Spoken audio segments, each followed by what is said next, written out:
সেদিন কার্তিক মাসের অমাবস্যা তিথি। রাতের নিশ্ছিদ্র অন্ধকার কালো পর্দার মতো ঘিরে রেখেছে মহিষমারীর জঙ্গলকে। মানুষ তো দূর, কোথাও একটা ঝিঁঝি পোকার ডাক অবধি শোনা যায় না। শুধু মাঝে মাঝে একটা শব্দ হচ্ছে। মালভূমির রুক্ষ পাহাড়ি খাতের ভেতর দিয়ে বয়ে চলা অতৃপ্ত অভিশাপের মতো জঙ্গুলে বাতাসের হাহাকার। কারা যেন জন্ম মৃত্যুর নির্নিমেষ চক্রের ভয়াবহতা থেকে মুক্তি চেয়ে ছুটে যাচ্ছে, কিন্তু পথ না পেয়ে ফিরে ফিরে আসতে হচ্ছে তাদের। বনচর পশু পাখিরা পর্যন্ত আজ গাছের ডালে, কোটরে, ঝোপঝাড়ের আড়ালে প্রাণ ভয়ে অপেক্ষা করছে। কি যেন ঘটবে, কে যেন আসছে। আসলে ওরা বুঝতে পারে, কি করে পারে তা কে জানে। যুগ যুগ ধরে মানুষের মনের জমে থাকা পাপের কালো আজই বনকে গ্রাস করেছে। ঠিক এই সময় অন্ধকারের ভেতর দিয়ে দেখা গেল আলোর জ্যোতি। মশালের আগুন জ্বলছে এবং সেখান থেকে আলো আসছে। ওই যে কাদের পায়ের শব্দ শোনা যায়। কিন্তু ওরা কারা? প্রাণে এতটুকু ভয় ডর নেই? পাগল নাকি যে মরবার জন্য আজ এই বনের ভেতর প্রবেশ করেছে? পাগল নয়, ওরা ঠ্যাঙাড়ে দস্যু। উত্তর ভারতে যাদের ঠগি বলে। সন্ধে রাতের গ্রাম্য রাস্তা কিংবা বটতলায় সাক্ষাৎ জম, যারা দয়া, মায়া, বিবেকবোধ বলে কিচ্ছু জানে না। মৃত্যুর মতো তাদেরও জাত ধর্ম বিচার নেই। অজ্ঞ পথিক হিন্দু হোক, মুসলমান হোক, ওদের হাতে পড়লে মৃত্যুই শেষ নিয়তি। আগে পায়ে পাবড়া ছুঁড়ে আক্রমণ করবে, তারপর সর্বস্ব লুট করে পাকা বাঁশের লাঠি দিয়ে ঠেঙিয়ে মেরে ফেলবে।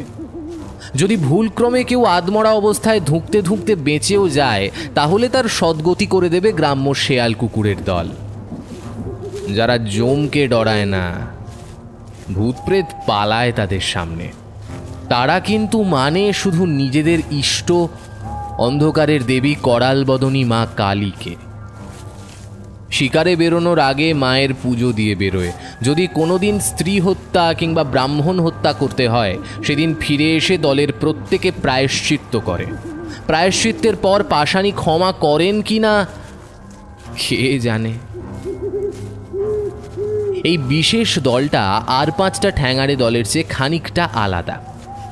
এরা শুধু অসহায় পথিকদের লুট করে এমন নয়। এই দলের প্রত্যেকে ভীষণ দ্রুত ছুটতে পারে, নৌকো বাইতে জানে, কয়েকজন জানে রণপা ব্যবহারের প্রতিক্রিয়া। আর গাছে ওঠা, সাঁতরে নদী পার করা, এসব তো গ্রামের মানুষদের কাছে কিছুই নতুন নয়। এদের যিনি সর্দার, লখাই ডোম, তিনি একবার ঘোড়া ছোটালে সে ঘোড়া হাওয়ার সঙ্গে কথা বলে। তাই শুধু পথিক নয়, অনেক মহাজন জমিদাররাও ওদের ভয় পেতে শুরু করেছে। আজ অন্ধকার, আকাশে ঘন ঘন বিদ্যুৎ চমকাচ্ছে। জঙ্গলের অন্ধকারকে ভেদ করে লঘু পায়ে এগোচ্ছিল বুলান আর ঝুনিয়া। দলের পুরোহিত বিশ্বেশ্বর চক্রবর্তী আর সর্দার বারবার বলে দিয়েছে, সূর্যাস্তের পর অর্ধপ্রহর বা 4 দণ্ড সময়কে বলা হয় দিবা, তারপর 6 দণ্ড হলো রাত্রি। অর্থাৎ সূর্যাস্তের প্রথম 10 দণ্ড দিবা ও রাত্রি, তারপর 10 দণ্ড কাল হচ্ছে নিশা ও মহানিশা। এটাই দেবী পূজার প্রশস্ত সময়। ওরা এত কথা বোঝে না, কেবল জানে আদেশ পালন করতে। তবে আজ মোটে 2 জন সম্বল, তার ওপর কানুও নেই। কানু সাঁওতাল, ওদের গুণিন। বহুদিন বেদিয়া দলের সঙ্গে ঘুরে এখন টাকার চাহিদায় ঠ্যাঙাড়েদের দলে ভিড়েছে। বান মারা, লতাপাতার ওষুধ, বন্য জানোয়ার, সাপকে বশ করার বিদ্যে ওরা আয়ত্ত। বুলানরা সচক্ষে দেখেছে ওকে সাপের সঙ্গে কথা বলতে। সেই সময় ওর চোখের মণি দুটো কেমন ঘোলাটে সাদা হয়ে যায়, অস্বস্তি হয় দেখলে। সর্দার দলের সকলকে আপনজনের মতো ভালোবাসে। বকরা নিয়ে কোনোদিন এতটুকু বাগবিতণ্ডা হয়নি। কিন্তু মায়ের পুজোয় ব্যাঘাত ঘটলে সেই সর্দারই তখন অন্য মানুষ হয়ে যাবে। বুলান তাই ফিসফিস করে ঝুনুয়াকে বলল, ওরে ঝুনো, পা চালিয়ে চল ভাই, হাওয়ার গতিক কিন্তু ভালো নয়। রয়ে রয়ে আকাশ চমকাচ্ছে, পোড়া গাছে টহরার আগে যদি বৃষ্টি এসে যায় ও মশাল চালানো যাবে না। অন্ধকার বনের মধ্যে মহা মুশকিল হবে। মায়ের কাছে জিনিসটা ঠিক সময় পৌঁছে দিতে না পারলে অনর্থ হবে। আজ এমনিতেই চুপচাপ চলছিল ঝুনুয়া। এবার তার ধৈর্য ভঙ্গ হওয়ায় অস্থির হয়ে বলল, তা অতই যখন তারা, তুমি হাত বদল করো না দাদা। অনেকক্ষণ ধরেই তো বইছি, হাতের নড়া টনটন করছে, কোমরে শীষের মতন ব্যথা চোঁয়াচ্ছে। একা এ জিনিস তুলে নিয়ে যাওয়া কি হ্যাঁ চারটিখানি কথা? বুলান তার সাথীর অবস্থা বুঝল, তাই ঝাঁঝালো কথায় রাগ করল না। বনের মধ্যে কয়েক দণ্ড থেমে বিশ্রাম করে নেয় দুজনে। চটের বস্তাটা পাতার চাদরের ওপর নামিয়ে রাখতেই মুখের আবরণ সরে গিয়ে মশালের আলোয় জিনিসটা উন্মোচিত হয়ে পড়ে। একটা পূর্ণবয়স্ক পুরুষ মানুষের মৃতদেহ। অন্ধকার বনের পথে এতক্ষণ একাই এটাকে ঘাড়ে করে আর কোল পাঁজা করে নিয়ে এসেছে ঝুনুয়া। মশাল ধরে পথ দেখিয়েছে বুলান। এবারে বুলান মরা তুলল, পথ দেখাবে ঝুনুয়া।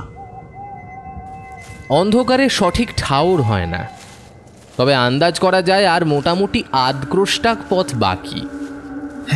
দাদা, পথ আর বেশি বাকি নাই, একেবারে পৌঁছে জিরন দিব কেনে। হ, মশালটা একটু উঁচা ধরবাইটা ঠিক হয়েছে। বৃষ্টি যেন ওদের মায়ের থানে পৌঁছবার জন্য অপেক্ষা করছে। দুজনে আস্তে আস্তে বাকি পথটুকু পার হয়ে যায়। ছায়া দিয়ে গড়া দুটো মানুষ এসে পৌঁছয় জঙ্গলের পূর্ব প্রান্ত বরাবর একটা ছোট ভাঙা দেউলের সামনে। দেখতে সাধারণ মন্দিরের মতো, কিন্তু যারা মন্দির সম্পর্কে জানেন তারা বুঝবেন এই মন্দির সাধারণ নয়। বুলান ঝুনুয়াদের পক্ষে তা তো বোঝা সম্ভব না। ওরা কালী ভক্ত হতে পারে, সাধক না। মশালের আলোয় চকচক করছে মন্দিরের কালো পাথরের চাতাল। সেই পাথরের ওপর স্থায়ীভাবে বৃত্ত, ত্রিভুজ আর চতুর্ভুজ মিলিয়ে জটিল নকশা আঁকা। এই জিনিস অবশ্য ওদের কাছে পরিচিত। গুণিন আর চক্রবর্তী দুজনকেই কাজ করার সময় কখনো মাটিতে, কখনো বালির ওপর আঙুল বা কালি দিয়ে এরকম নকশা আঁকতে দেখেছে। প্রত্যেক অমাবস্যায় দলের মধ্যে 2-3 জনের ভার পড়ে এভাবে একটা করে মরা পৌঁছে দেবার। ঝুনুয়ার চেহারা পাথরের মূর্তির মতো হলে কি হবে, বয়স বেশি নয়। তার কৌতূহলী মনে প্রশ্ন আসে, আচ্ছা দাদা, দলের ব্যাপার না হয় দলের মধ্যেই থাকে, কিন্তু এই জঙ্গলের মধ্যে মায়ের পুজো করে কে? অনেক দিনের পাকা ঠ্যাঙাড়ে আর বয়সে প্রবীণ বুলান কিছু বলে না, চুপ করে থাকে। ঝুনুয়া আবার প্রশ্ন করে, বলো না দাদা, এই পুজো কাদের বটে? বুলান তার উত্তরটা ভাসিয়ে দেয় ঔদাসীন্যে, কেউ হবে সর্দার সানে, তারে গিয়েছি গাবি। ঝুনুয়া একটু দমে যায়। সর্দারকে এসব কথা জিজ্ঞেস করার সাহস তার আছে নাকি? যদি রেগে যায় তাহলে বেমালুম লাঠি দিয়ে মাথাটা ফাঁক করে দেবে। তাই সে প্রশ্ন করে আবার, প্রত্যেকবার মরা গুলানি বা যায় কোথা? বুলান তেমনভাবেই বলে, মা জানেন, শ্যাল কুকুরে পেশাদ পায় তো। বলতে বলতে মশালের আগুনের দিকে চেয়ে তার যেন কেমন ধারা ভাবান্তর হয়। বলে, শোন শুনে, আমরা রেতে কাজ করি, গোপনে কাজ করি তো। আমাদের ঠাকুরের পুজোও তাই হয় গোপনে। এত গোপন যে সব প্রশ্নের উত্তর হয় নে বাপ। সব প্রশ্ন করতে নেই রে চোরা, মনের কোণে রেখে দে বাপ। মায়ের ইচ্ছা হলে একদিন উত্তর পাবা ঠিক। উত্তরে ঝুনুয়া কিছু বলে না। বুলানের মুখের ভাব দেখে সে চুপ করে গেছে। এখন পা চালিয়ে চল, কেন এখানে থাকা যাবে না, চল। চাতালের নকশার মাঝে দেহটাকে শুইয়ে রেখে ওরা উঠে পড়ে। ফেরার পথে যেন পেছন দিক থেকে একটা খচমচ শব্দ শুনতে পায় ঝুনুয়া।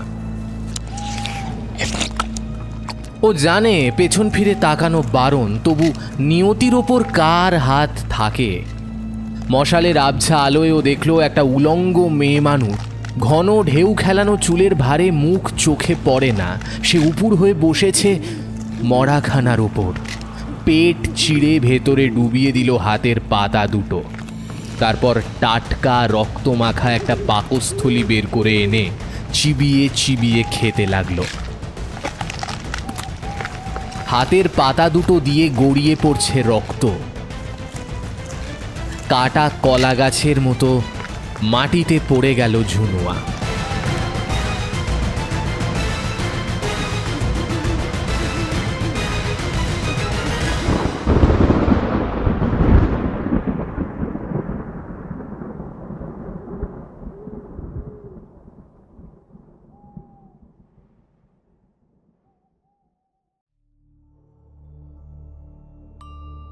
নমস্কার শ্রোতা বন্ধুরা, তোমরা শুনছো হানাবাড়ি অফিসিয়াল, আর আমি সায়ন্তন রয়েছি তোমাদের সামনে।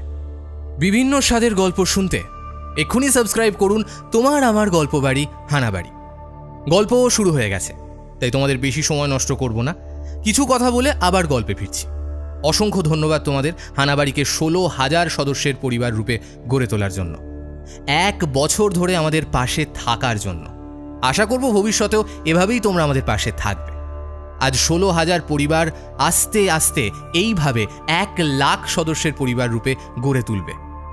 আজ হানাবাড়ির জন্মদিন উপলক্ষে এবং হানাবাড়ির কর্ণধার আমাদের সবার প্রিয় ঋদ্ধি সরকারের জন্মদিন উপলক্ষে নিয়ে এলাম তোমাদের সামনে একটা স্পেশাল প্রজেক্ট, ওহি বন্দ্যোপাধ্যায়ের কলমে ঠগি। আজকের গল্প পাঠে আমি সায়ন্তন। চলো আর দেরি না করে আবার গল্পে ফেরা যাক। গল্পটা শেষ পর্যন্ত শোনার অনুরোধ রইল।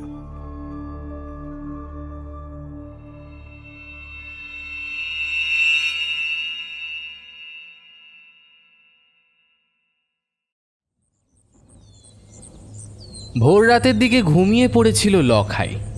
হঠাৎ কি একটা ভীষণ স্বপ্ন দেখে ঘুম ভেঙে গেল, কিন্তু অস্থির না হয়ে ধীরে ধীরে বিছানায় উঠে বসল সে। আপন মনে বিড়বিড় করে বলল, তো আজকে রাজবেশে এলি কেন? আমি যে কিছু বুঝতে পারছি না রে মা, বুঝিয়ে দে, আমারে তো বুঝিয়ে দে। লখাইয়ের খাস অনুচর কালুও এতক্ষণে ঘুম ভেঙে উঠে বসেছে। মনিবের এই ভাব সে আগে কখনো লক্ষ্য করেনি।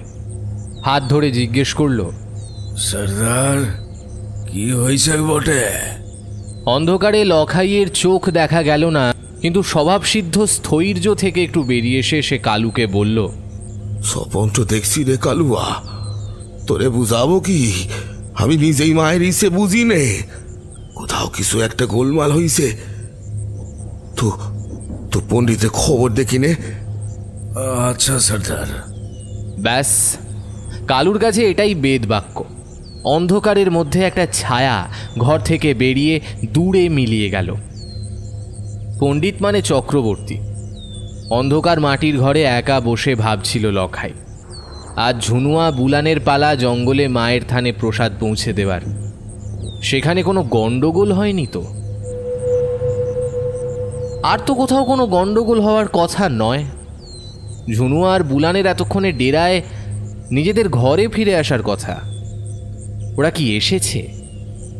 একবার ভাবলো বাকি সঙ্গীদের ডাকবে কিনা। পরক্ষণেই মনে হলো না, ওদের জাগিয়ে লাভ নেই। এই সময় সবাই গভীর ঘুমে আচ্ছন্ন।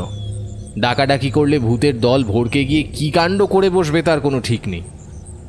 লখাই নিজেই এক পা করে ঘর থেকে বেরিয়ে এলো। ঝুনুয়া আর বুলানের এক ঘরে মেঝেতে শোয়ার কথা, দুজনের একজনও ঘরে নেই। বিপদ কোথায় হয়েছে সেটা আর আন্দাজ করতে বাকি থাকলো না লখাইয়ের। এক্ষুনি চক্রবর্তী না এলে এবার ডাকাত সর্দারেরও মাথা কাজ করছে না।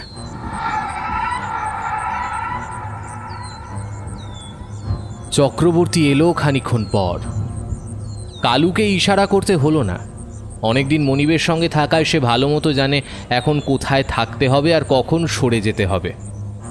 লখাই পুরো স্বপ্নটার আদ্যপান্ত খুলে বলল বিশ্বেশ্বর চক্রবর্তীকে। শুনে তার কপালেও ভাঁজ পড়ল। মা রাজবেশে এসেছিলেন বলছো? আর কিছু খেয়াল করেছিলে? করেছিলাম বটে। মায়ের সুন্দর মুখ, কিন্তু কপালে কঠিন ভ্রুকুটি। মনে হচ্ছে বড় সড় ভুল হয়েছে ডোমের পো। মায়ের মন্ত্র জপ করো, এক্ষুনি ধ্যানে বসা দরকার। চক্রবর্তী আর লখাই পাশাপাশি বসল। পাহারায় রইল কালু। দুটো মানুষের গুনগুন ধ্যানের আওয়াজ ছাড়া নিশুতি রাতে ডাকাত দলের আখড়ায় কোনো শব্দ নেই। যখন ধ্যান ভাঙল তখন দুজনকে যথেষ্ট চিন্তিত দেখালো। চক্রবর্তী বলল, মা রুষ্ট হয়েছেন লখাই, কিন্তু এতদিনের পূজা আয়োজনের স্বীকৃতির ফলেই বোধহয় অভিশাপ দেননি। তেমন হলে অনর্থ ঘটে যেত। লখাই কালুকে নির্দেশ দিল, দলের সকলের ডেকে আন কালুয়া। বুলান আর জুনাকে খুঁজতে যেতে হবে। দলের সবাই এক এক করে এসে জড়ো হলো। এই সেই বিখ্যাত ঠ্যাঙাড়ে বাহিনী যাদের ত্রাসে রাত চড়া পাখিগুলো পর্যন্ত ভয় ভয় থাকে।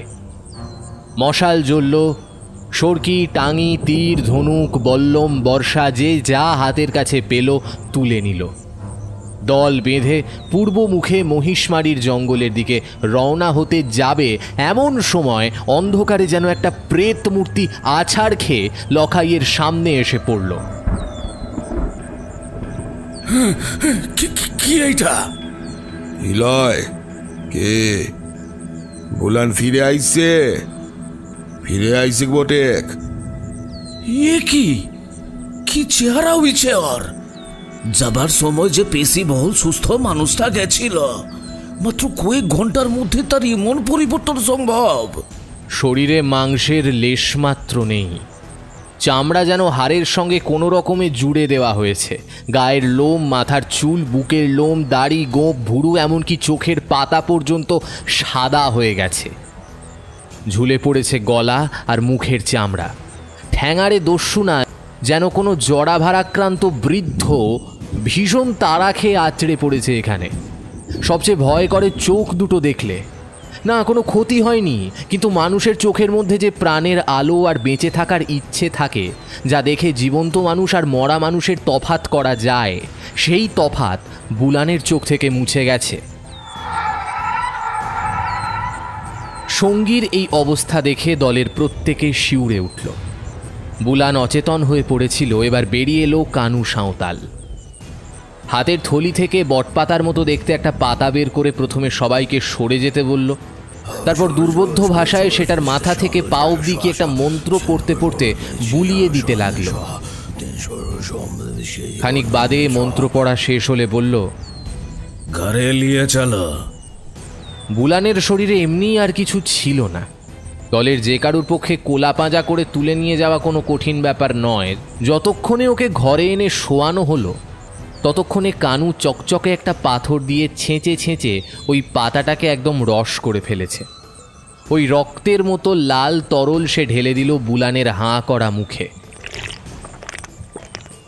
কিছুক্ষণ মাত্র, কিছুক্ষণের জন্য একটা বিষম খেয়ে প্রচণ্ড ভয়ে যেন ঘুম থেকে উঠে বসল লোকটা।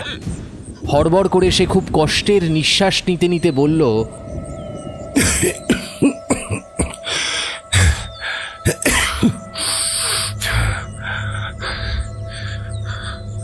সর্দার, সর্দার, আমি আর ঝুনুয়া দেহটা রেখে চলে আসছিলাম সর্দার। ঝুনুয়া পিছন ফিরে বলতে বলতে হাঁ করে নিঃশ্বাস নিচ্ছিল বুলান। পেছনে একটা মেয়ে মানুষ রক্ত খাচ্ছিল। ঝুনুয়া মরে গেছে সর্দার, ঝুনুয়া মরে গেছে। আমি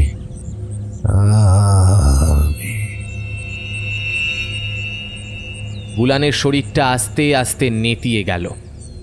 লখাই অন্যদিকে মুখ ঘুরিয়ে আছে, তার চোখে জল। দলের কেউ কাঁদছে। সাধারণ মানুষ দেখলে হয়তো ভাবতো, নির্মম পাথরের মূর্তিদের চোখেও তাহলে জল আসে। চক্রবর্তী বলল, সকলে সামাল দাও কেনে, মেলা কাজ আছে। বলল বটে, কিন্তু তার গলাও খুব একটা স্বাভাবিক নয়, শুধু অস্বাভাবিক শান্ত হয়ে গেছে কানু। বুলানের মৃতদেহের ওপর হাত রেখে সে বিড়বিড় করে কি মন্ত্র পড়ে চলেছে।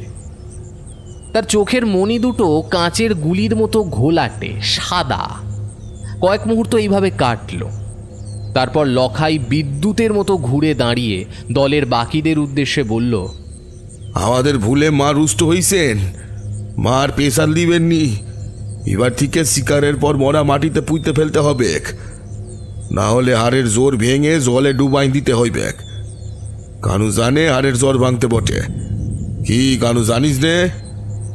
সাপের বাঁশির মতো কণ্ঠে কানু হিসিস করে বলল, জানি সর্দার। উঠো ভাইরা, মনুয়াকে খুঁজে এনে মায়ের পুজো দিতে হবে। উঠো সকলে। দলের সমস্ত সদস্যেরা উঠে ঘর থেকে বেরিয়ে এলো। তারপর হাঁটতে শুরু করলো মহিষমারির জঙ্গলে দেবীর থানের দিকে। দেখলে মনে হয় যেন একটা ছায়ার মিছিল চলছে।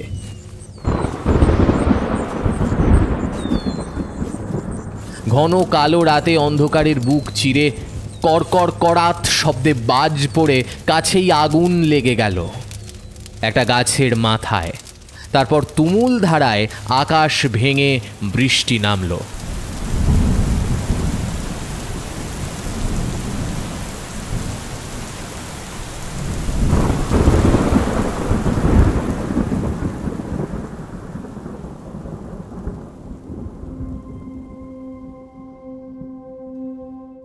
মহিষমারির জঙ্গলকে তিন দিকে ঘিরে আছে তিনটে গঞ্জ শহর, বকশিবের, মুন্সিহাটা আর কুবেরগঞ্জ।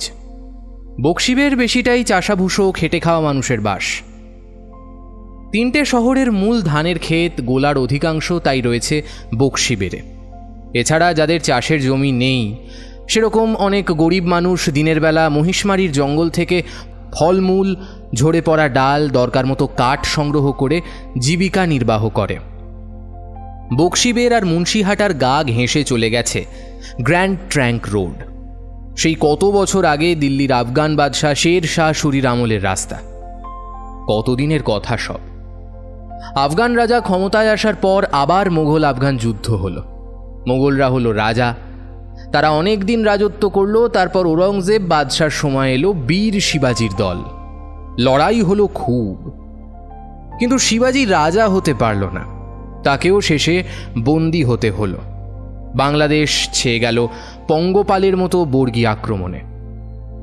ভাস্কর পণ্ডিতের কথা আজও গ্রামের খুব বুড়ো মানুষদের মুখে শোনা যায়। বন্যা, মহামারী আর পরস্পরের মধ্যে চুলোচুলিতে যখন দেশ দুটুকরো, সেই সুযোগে এলো লালমুখ সাহেবের দল। যে কাজ দেশের রাজারা পারেনি, কাজী আর পণ্ডিতের দল পারেনি, সেই কাজ তারা করল। পূর্ব থেকে পশ্চিম, উত্তর থেকে দক্ষিণ বিরাট ভূমিকে এক শাসনের তলায় নিয়ে এলো। কাগজপত্র তৈরি হলো, সইসাবুদ হলো। প্রথমে কোম্পানির শাসন, তারপর স্বয়ং রানীর শাসন। এক শালা দুশালা পেরিয়ে শেষ অবধি চিরস্থায়ী বন্দোবস্ত পাকা হলো। রাজা আসে, রাজা যায়। যেমন সকালের সূর্য সন্ধ্যের মুখে আকাশের গায়ে রক্তাভ আবির ছড়িয়ে অস্ত যায় নিয়ম মাফিক। কে এলো, কে গেল, কি নিয়ম হলো কিংবা কিসের বদল হলো, এতে সরল মেঠো হাঁটুরে মানুষগুলোর খুব কিছু যায় আসে না। তারা বোঝে ক্ষেতের হাল আর মাছের জাল। নতুন শিশুর জন্মের সময় হইচই করে, যুবক যুবতীদের বিয়ে হয় ধুমধাম করে। বয়সের নিয়মে তারাও একসময় বৃদ্ধ হয়। আপনজন মারা গেলে সবাই কিছুদিন কাঁদে, তারপর ভুলে যায়। গ্র্যান্ড ট্র্যাঙ্ক রোড ধরে সার বাঁধা গরু বলদের দল সকাল সন্ধে যাতায়াত করে। কর্ণফুলী নদীতে জাল নিয়ে নৌকো ভাসে নিয়ম মতো।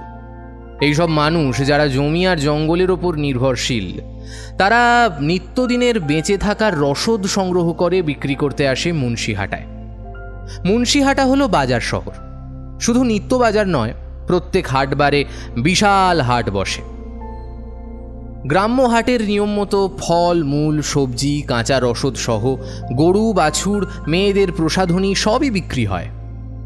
এই শহরে তাই 5 রকম মানুষের বাস: সৎ অসৎ, চালাক বোকা, ক্রেতা বিক্রেতা, ধনী গরিব। যেমন লোক চাওয়া যায় তেমন লোক পাওয়া যাবে মুন্সিহাটায়। অনেক দূর দেশ থেকে পসরা সাজিয়ে ব্যাপার করতে আসে কাবুলির দল, বেদিয়াদের টলি। কাবুলিরা অনেক সময় আফগানের ওদিকের দেশ থেকে ঘোড়া আনে, খুব তেজি ঘোড়া। যেমন তাদের গায়ের মসৃণ মাছি পিছলানো রেশমের মতো গায়ের লোম, তেমন তেজ। চড়া সুদে টাকাও ধার দেয়। 1 বছর পর কারুর উদ্দেশ্যে বলতে শোনা যায়, আসল নেই সুদ লাও, অর্থাৎ আসলের টাকার দরকার নেই, সুদটা দাও। বেদিয়ারা সাপের খেলা দেখায়, ঝাড়ফুঁক করে লোকের ভবিষ্যৎ বলে, মাদুলি কবজ তাবিজ দেয়। আবার অনেকে সাপের বিষের মতো ঝাঁঝালো বেদেনীদের রূপ ছলাকলার জালে পড়ে সর্বস্ব খুইয়ে বসে হাহাকার করে বুক চাপড়ায়। তবু কেউ ওদের আসতে বারণ করে না, কেননা এক হাতে তো তালি বাজে না। তাছাড়া গ্রামের মানুষ গভীরভাবে নিয়তি আর অদৃষ্টকে বিশ্বাস করে। যা ঘটবার তা ঘটবেই। একবার লেখা হয়ে যাওয়ার পর স্বয়ং বিধিও কালের গতি ফেরাতে পারেন না। শহর হিসেবে কুবেরগঞ্জের ব্যাপারটা একটু আলাদা। আকারে আংটির মতো দেখতে কুবেরগঞ্জ যেন স্পষ্টত দুটো বলয়ে বিভক্ত। কেন্দ্র বা মাঝের বলয়ে 3 গঞ্জের প্রভু। এ অঞ্চলের একমাত্র জমিদার রায়চৌধুরীদের বাড়ি। জমিদার বাড়ি তো শুধু জমিদার বাড়ি নিয়ে হয় না, বিশাল জমিদার বাড়িকে কেন্দ্র করে আস্তাবল, গোশালা, হাতিশালা, নিজস্ব বাজার, মন্দির, খাস প্রজা এবং নায়েব সরকারদের পাড়া, কয়েক ঘর ব্রাহ্মণ আর কায়স্থদের নিবাস। এই অঞ্চলে 3 গ্রামের সবচেয়ে ধনী ক্ষমতাবান পণ্ডিত মানুষদের বাস। অর্থ, শক্তি আর বুদ্ধি এই 3ই মানুষের প্রধান অস্ত্র। এইসব যার যত বেশি থাকবে সে সিঁড়ির তত ওপরে থাকতে পারবে। কর্ণফুলী নদীর গা ঘেঁষে মালো জাতের বাস। ভদ্রলোকের কাছে পরিচয় দেওয়ার সময় তারা বলে মল্ল ব্রাহ্মণ। এদের প্রধান পেশা হলো জাল বোনা, নৌকো চালানো আর মাছ ধরা। এরা যেন কর্ণফুলীর সন্তান। মনে হয় মায়ের পেট থেকে নয়, এই জাতের মানুষগুলো জল থেকে জন্মেছে। নদী যেমন এদের বুকের অকৃপণ ভালোবাসা দিয়ে আগলে রাখে, তেমন এরাও নদীকে ভালোবাসে আপনজনের মতো। আবার বর্ষায় যখন সেই নদী প্রলয়ঙ্করী রূপ ধারণ করে, তখন ভাগ্যের নির্মমতায় অনেকে সেই নদীর স্রোতে প্রাণ বিসর্জন দিতে বাধ্য হয়। সেজন্য কেউ কখনো নদীর ওপর রাগ করে না, তাকে দোষারোপ করে না। এসবই যেন অনাদি অনন্তকাল ধরে চলে আসছে। শোনা যায় রায়চৌধুরীরা 12 ভূঁইয়ার 1 ভূঁইয়ার কোনো বংশধর। আদিগোত্র কাশ্যপ ব্রাহ্মণ, রায়চৌধুরী প্রাপ্ত উপাধি। কথায় আছে সহজাতভাবে মানুষের মধ্যে নাকি একই সঙ্গে বাস করেন ঈশ্বর এবং শয়তান। প্রতি মুহূর্তে ভালো মন্দ, আলো আর আধারের উত্তরাধিকার মানুষ বহন করে নিয়ে চলে রক্তস্রোতের ভেতর দিয়ে। কখনো কখনো আলো জয়ী হয়, কখনো আবার আধার তার আধিপত্য কায়েম করে। রায়চৌধুরী বংশ একসময় ছিল সাধারণ শাস্ত্রজীবী ব্রাহ্মণ পরিবার। নবদ্বীপে ছিল তাদের আদি বাসস্থান। পদবী চট্টোপাধ্যায়। এই গল্প মহাপ্রভুর জন্মের আগের। লক্ষণ সেনকে সপরিবারে তাড়িয়ে হেলায় বাংলা দখল করেছেন বখতিয়ার খিলজি। মুল্লুক জুড়ে চলছে অস্থির মুসলমান শাসন। গরিব মানুষদের অনেকে ব্রাহ্মণদের অত্যাচারে, অনেকে আবার মুসলমানদের ভয়ে হিন্দু ধর্ম ত্যাগ করছে। খিলজির এক সেনাপতির নজর পড়ে চট্টোপাধ্যায় বংশের অনুরা রূপসী কন্যা স্বর্ণমোহিনীর ওপর। গোটা পরিবারের জীবন মুহূর্তের মধ্যে অতিষ্ঠ হয়ে যায়। অনেকভাবে চেষ্টা করা হয়েছিল চট্টোপাধ্যায়ের ধর্মান্তরিত করার, কিংবা অন্তত কুখাদ্য খাইয়ে পতিত করার, যাতে সমাজ থেকে তারা বেরিয়ে আসতে বাধ্য হয়। কিন্তু পরিবারের কর্তা হরিহর চট্টোপাধ্যায়ের উপস্থিত বুদ্ধির জোরে তারা সফল হচ্ছিল না। একদিন হরিহর গিন্নিকে ডেকে বিষণ্ণভাবে বললেন, স্বর্ণকে অন্য কোথাও নিয়ে কি রাখতে হবে গিন্নি? ওর উপর শয়তানের নজর পড়েছে। সময় থাকতে থাকতে সরিয়ে না নিয়ে গেলে কোনোদিন ঘরে ঢুকে আসবে ওই হায়নার দল। কুল মান সব যাবে। গিন্নির সবচেয়ে ছোট, সবচেয়ে আদরের মেয়ে স্বর্ণমোহিনী।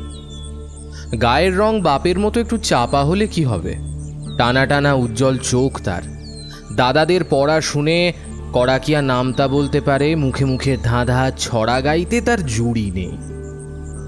বাবার পুঁথি লেখার সরঞ্জাম সে গুছিয়ে রাখে, কালি, খাগের কলম, তালপাতা মায়ের হাতে হাতে কাজ করে দেয়। গিন্নি ছলছলে চোখে চুপ করে রইলেন। তিনি জানেন এতে কর্তাও দুঃখ পাচ্ছেন, কিন্তু উপায় নেই। ঘরে ছেলের বউয়েরা আছে, তাদেরও বিপদ ঘটতে পারে যে কোনো দিন। আড়ালে গিয়ে যখন চোখের জল ফেলছেন, তখন স্বর্ণ পেছন থেকে এসে মায়ের গলা জড়িয়ে ধরে বলল, ও মা, কাঁদিস রে মা, আমি ঠিক তোর কাছে ফিরে আসবো, দেখিস। মেয়েটা কেমনভাবে যেন বুঝতে পেরেছে ওকে যেতেই হবে। গিন্নি তাকে বুকে জড়িয়ে ধরলেন। তখন ভোর রাত। ডুলিতে করে স্বর্ণমোহিনীকে অন্যত্র সরিয়ে নিয়ে যাওয়া হচ্ছে। দুজন সৈন্য নিয়ে যমদূতের মতো সামনে গতিরোধ করে দাঁড়ালো সেনাপতির ঘোড়া। হরিহর এই আক্রমণের জন্য একেবারে অপ্রস্তুত ছিলেন, কিন্তু তার ছিল অস্বাভাবিক উপস্থিত বুদ্ধি, সেই সঙ্গে ক্ষিপ্রতা। গুরুগৃহে থাকতে বিপদে আপদে নিজেকে রক্ষা করার জন্য এই শিক্ষা তিনি পেয়েছিলেন। সৈন্য দুজন কর্কশ ভাষায় বিজাতীয় চিৎকার করে হাত বাড়ালো ডুলিটার দিকে। তারা কল্পনাও করতে পারেনি যে একজন সামান্য ব্রাহ্মণ নিরস্ত্র অবস্থায় যুদ্ধবাজ সৈন্যদের মোকাবিলা করার সাহস রাখতে পারে। কাহারগুলো তো ভেড়া। হরিহর একজন কাহারের হাত থেকে তড়িৎ গতিতে মশালটা তুলে নিলেন, তারপর সর্বশক্তি দিয়ে সেটা চালিয়ে দিলেন একজন সৈন্যের মাথা বরাবর লক্ষ্য করে। শিরস্ত্রাণ ছিটকে লোকটা নিচে পড়ে গেল। হরিহর তার বুকের ওপর পা দিয়ে মশাল উঁচিয়ে চিৎকার করে নিজের মাতৃভাষায় বললেন, আরে এক পায়ে গলে এর গায়ে আগুন লাগিয়ে দেব। অন্যজন হতভম্ব হয়ে কি করবে বুঝতে পারছিল না। এদিকে সেনাপতি ঘোড়া ছুটিয়ে ডুলি আক্রমণ করেছে। সে একজন কাহারের বুকে আমূল গিথে দিল বর্ষা, ফলে বাকিরা ভয়ে ছত্রভঙ্গ হয়ে পড়ল। ডুলির ভেতর থেকে স্বর্ণকুমারীকে বের করে এনে ঘোড়ায় তুলতে গিয়ে দেখা গেল সে অজ্ঞান হয়ে গেছে। সেনাপতির ইশারায় আরেকজন সৈন্য ঘোড়ার মুখ ঘুরিয়ে পালানোর চেষ্টা করল। হরিহর একটা বড় আর একটা শক্ত লোহার মাটির ঢেলা কুড়িয়ে নিয়ে তাক করে সপাটে ছুঁড়ে মারলেন ঘোড়াটার পায়ে।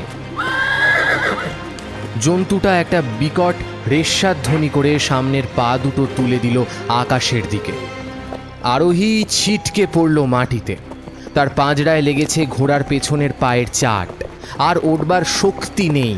সর্বনাশ যা হওয়ার হয়ে গেছে, তবু দম্বার মানুষ হরিহর নন। খানাখন্দের ওপর দিয়েই খালি পায়ে দৌড়চ্ছেন একটা নিভু নিভু মশাল হাতে। দৌড়তে দৌড়তে মনে হলো এবার হৃৎপিণ্ডটা ফেটে যাবে। তখন ভাবলেন, সেনার লোক যখন নিশ্চয়ই রাজধানীতে যাবে, তাই বাকি রাস্তাটা হেঁটে পার করার সিদ্ধান্ত নিলেন। লোভী জানোয়ারটা ওইটুকু ফুলের মতো মেয়েকে হাড়ে নিয়ে গিয়ে তুলবে, এ কথা চিন্তা করে রাগে দুঃখে অপমানে চোখে জল এসে গেল হরিহরের। যেভাবেই হোক কাল ভোরের মধ্যে রাজধানী পৌঁছতে হবে। রাজা কি একজন সাধারণ প্রজার কথা ভাববেন না? হলেনই বা রাজা অন্য ধর্মের মানুষ, তারও তো নিশ্চয়ই ছেলে মেয়ে আছে। একজন পিতার অসহায় আরতি তিনি অবশ্যই বুঝবেন। বেশি দূর যেতে হলো না। খানিক পরেই দেখা গেল পথের পাশে ছোট্ট একটা শরীর পড়ে আছে, সারা গায়ে ক্ষত চিহ্ন, রক্ত আর মাটি মাখা। দেহে তখনও যেটুকু প্রাণ ছিল, চেনা গলার আওয়াজ পেয়ে তার সবটুকু একত্র করে চোখ খুলে সে দেখল তার হতভাগ্য পিতা দুহাত দিয়ে তাকে জড়িয়ে ধরে ঝরঝর করে কাঁদছেন। হরিহর মেয়ের শরীরটা কোলে তুলে ঘরের দিকে পা বাড়ালেন। স্বর্ণ ক্ষীণ গলায় বলল, বাবা, বাবা, আমি আমি ফিরব তোমাদের কাছে। আমি আবার ফিরব বাবা, আবার আবার ফিরব। হরিহর যেন বলতে চাইলেন, ফিরবি তো মা, তুই ফিরবি তো? শরীরে প্রাণ থাকতে কোথাও যেতে দেব না তোকে, কোথাও যেতে দেব না তোকে। কিন্তু তার গলা দিয়ে আওয়াজ বেরোলো না। মাঝপথে হরিহরের কোলেই মারা গেল স্বর্ণ।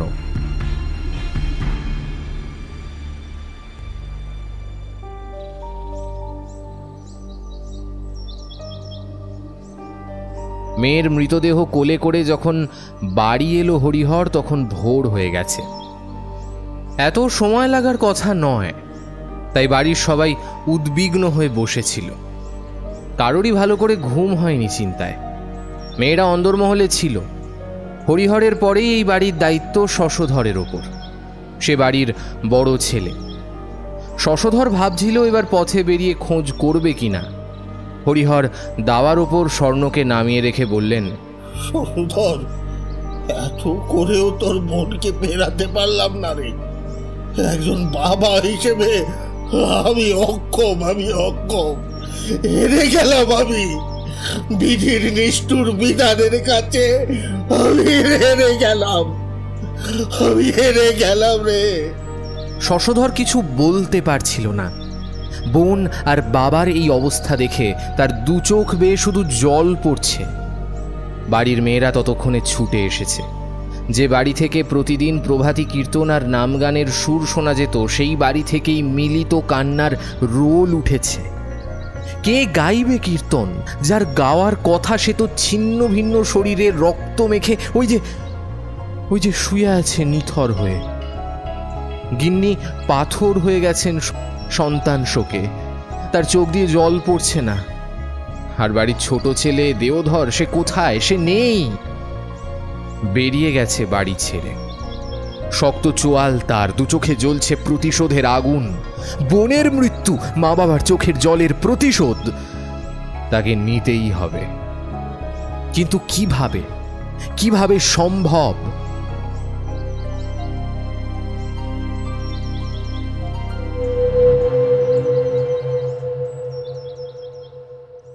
মানুষের ইচ্ছে আর মনের জোর থাকলে নাকি নক্ষত্ররাও তাদের গতিপথ বদলায়। পরবর্তী কয়েক বছরে যা হলো সেটা রূপকথার গল্পের চেয়ে কম নয়। দেওধর প্রথম থেকেই একটু ডানপিটে গোছের ছেলে। গাছে চড়া, গঙ্গায় সাঁতার দেওয়া, এসব তার ভালো লাগে। এবার বাড়ি ছেড়ে, ব্যাকরণ আর ন্যায়শাস্ত্রের বিবেচনা ছেড়ে বৈষ্ণব বাড়ির ছেলে লাল কাপড় পরে যোগ দিল লাঠি খেলার দলে।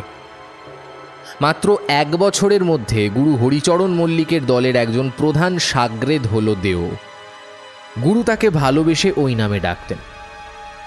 হরিচরণের বয়স হয়েছিল। একদিন এক শত্রুপক্ষের বিরুদ্ধে লাঠির যুদ্ধে দেও তার গুরুর প্রাণ বাঁচালো।